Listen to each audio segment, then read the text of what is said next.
Welcome back. It's Regina and I'm back in the kitchen to make another recipe. Now today we are preparing a caramel macchiato, a coffee caramel macchiato. Now normally this recipe is made iced, but we're going to warm it up because we're preparing for fall and winter, and I thought this would be an excellent recipe.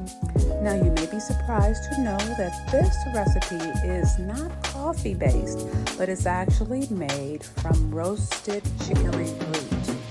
Now I'm creating a separate video to show you how to roast your own.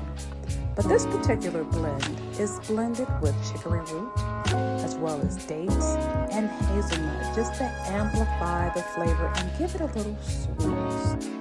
Now for this recipe, I will be using a French coffee press, which makes things so much easier. And I can pour myself a single serving. Now you want to use 2 tablespoons of the roasted blend with 4 cups of hot water.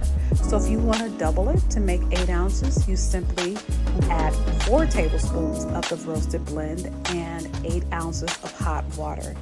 And you combine both of those ingredients and then you allow it to steep for about 5 minutes. And if you want a deeper roast, allow it to steep for 7 to 8 minutes. Great.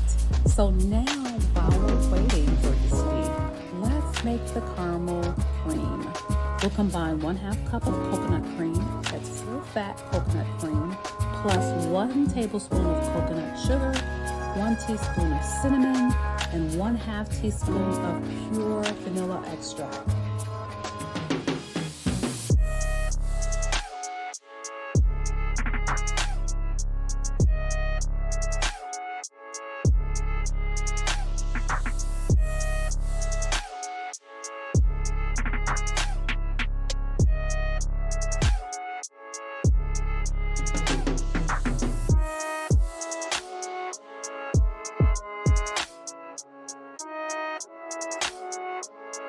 So now the chicory coffee is ready to be pressed.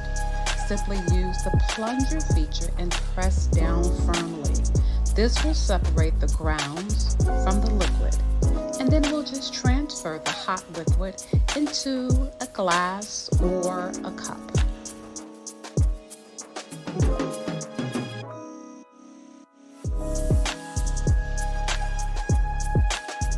And now we're ready to add the caramel cream. Just pour in as little or as much as you like and enjoy. Feel free to add any of your favorite flavorings such as hazelnut, amaretto, rum, or brandy. Now you may notice some oil on the top of your chicory coffee. This is perfectly fine. It is the oil from the coconut cream, which has so many benefits for the body, and I'll link a video above regarding the benefits of coconuts. I hope you enjoyed this recipe today, and until next time, remember to feed your body with food made and eaten with love.